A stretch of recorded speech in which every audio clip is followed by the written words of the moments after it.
One moment, a city is fully alive, priests climbing temple steps, merchants arguing over prices, farmers doing what farmers have always done, complaining about the weather. And then, silence. Empty plazas, collapsed rooftops, vines crawling through doorways of homes that used to hold families. It sounds like an entire civilization just walked off.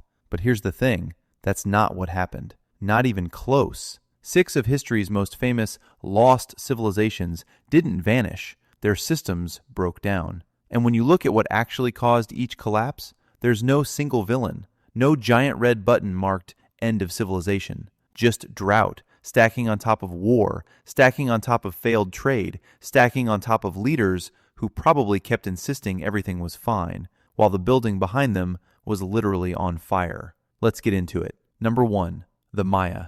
At their peak, the classic Maya weren't one kingdom. They were dozens of powerful city-states spread across modern-day Mexico, Guatemala, Belize, Honduras, and El Salvador. These were sophisticated cities, palaces, massive reservoirs, astronomers who tracked celestial cycles, mathematicians who used zero, a writing system unlike anything else in the ancient Americas. Then, during the 8th and 9th centuries, something shifted. Major cities in the southern lowlands stopped building. Royal courts collapsed. Populations dropped. Some centers were basically abandoned. And for a long time, people called it the Maya collapse. Here's the problem with that. Millions of Maya people are alive today. Their languages, traditions, and communities survived Spanish conquest, colonial violence, and everything after. What collapsed wasn't the Maya. It was a specific political system in a specific region. So what broke it?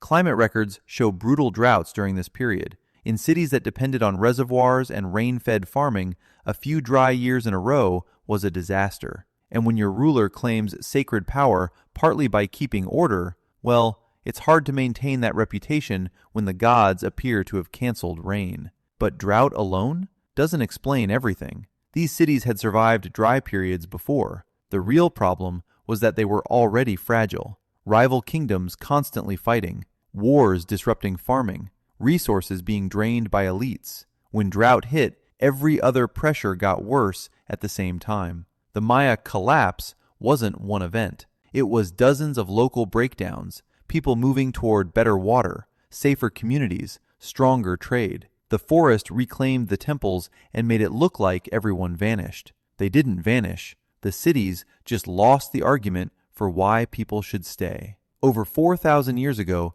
one of the most remarkable urban networks in human history existed across what's now Pakistan and northwestern India. Cities like Mohenjo-Daro had carefully planned streets, advanced drainage systems, standardized bricks, and long-distance trade connections. And here's what makes this one so frustrating. We still can't read their writing. So we can walk through their streets and have zero idea what they called their cities, what language they spoke, or how their government worked. After roughly 1900 BCE, the urban system started unraveling. Trade declined. Major cities lost population. And older theories blamed an invasion, armies sweeping in and destroying everything. Archaeology says, nope, no empire-wide destruction layer, no battlefield, no convenient signed confession from a conqueror. What the evidence does show is environmental change. Not one dramatic disaster, but a slow shift. The summer monsoon weakened over time. Rivers changed course. Some settlements lost reliable water. Families moved eastward towards smaller communities with better rainfall. And here's the reframe. That's not failure. If your prestigious city has great plumbing but no water, leaving is the smart move. The Indus Civilization didn't end on one apocalyptic afternoon. It gradually lost the conditions that made large cities worth maintaining. And because we can't read their script, we hear none of it. No emergency plans, no family explaining why they left. Just silent streets and symbols that won't introduce themselves. In the canyons and mesas of the American Southwest, people built extraordinary communities, including the famous cliff dwellings at Mesa Verde, literally constructed inside alcoves beneath massive sandstone cliffs.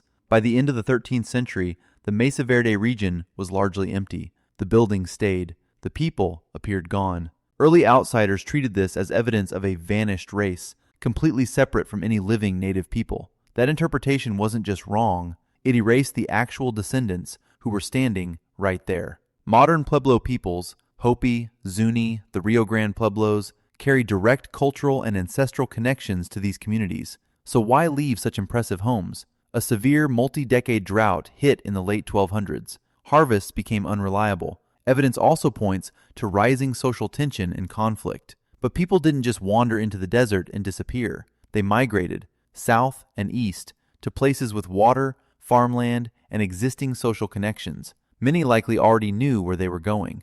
The cliff dwellings weren't abandoned because their builders forgot how to build. They were abandoned because architecture can't make rain. And sometimes, continuity requires leaving. Just across the river from modern St. Louis, around the year 1050, the largest pre-Columbian city north of Mexico was booming. Cahokia had somewhere between 10,000 and 20,000 residents, with thousands more in surrounding communities. Over 100 earthen mounds, large plazas, wooden walls. Evidence shows residents came from all over, drawn by trade, ceremony, and opportunity. It was genuinely diverse. An ancient city attracting migrants before rent was even invented. By around 1350, the population had cratered. By the 1400s, the site was abandoned. Flooding, drought, deforestation, political conflict, social inequality. Researchers debate exactly which pressures hit hardest and when. But here's the bigger picture. A city built on cooperation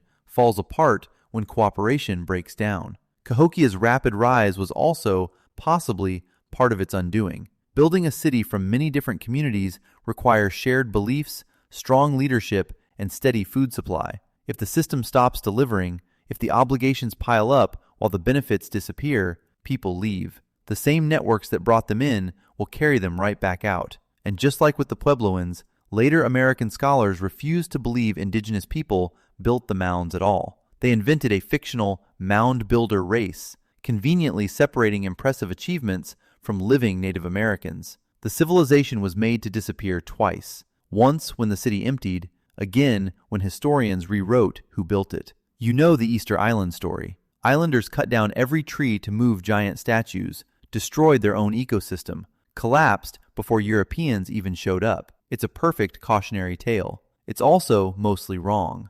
Yes, the island lost its palm forest after human settlement. Land clearing, burning, even rats eating seeds all played a role. But recent research suggests the population before European contact was much smaller than the dramatic version claims. And genetically, there's no sign of the massive crash that story requires. The real catastrophe came after contact. Introduced diseases, 19th century slave raids that abducted residents, including the people who held cultural knowledge, colonial violence, and forced displacement. The population was decimated by outside forces, and then the outside world turned around and blamed the islanders for collapsing before it arrived. Rapa Nui survived deforestation. It survived centuries of isolation. Its people are alive today, protecting their language and heritage. The collapse story got it completely backwards. Vikings settled Greenland around the year 985. They built farms, raised livestock, hunted walrus, and traded ivory back to Europe for centuries. The last written record? A wedding at Havalse Church in 1408. A wedding, not a distress signal. Just two people getting married while historians centuries later try to figure out what happened to everyone. No massacre, no sudden disaster, just a slow tightening of pressures. A cooling climate, sea ice disrupting trade routes, European markets shifting to elephant ivory, making walrus tusks worth far less. Supply ships came less often, iron and timber ran short. The economic reason to stay kept shrinking. Some people probably died in hard years. Others almost certainly left for Iceland or Norway when the opportunity came. Why stay in a remote colony when the export that sustained it has lost its market? Norse Greenland wasn't defeated by cold. Its purpose eroded. And eventually, the last people closed the doors, and nobody opened them again for centuries. 6 civilizations, 6 different breakdowns, but one common thread. The people almost always survived. They moved, they adapted, they reorganized, and in several cases, later storytellers made them disappear a second time by cutting the ruins off from the living descendants who were never gone in the first place. Nature creates pressure, people make decisions, and sometimes the most human thing you can do is leave.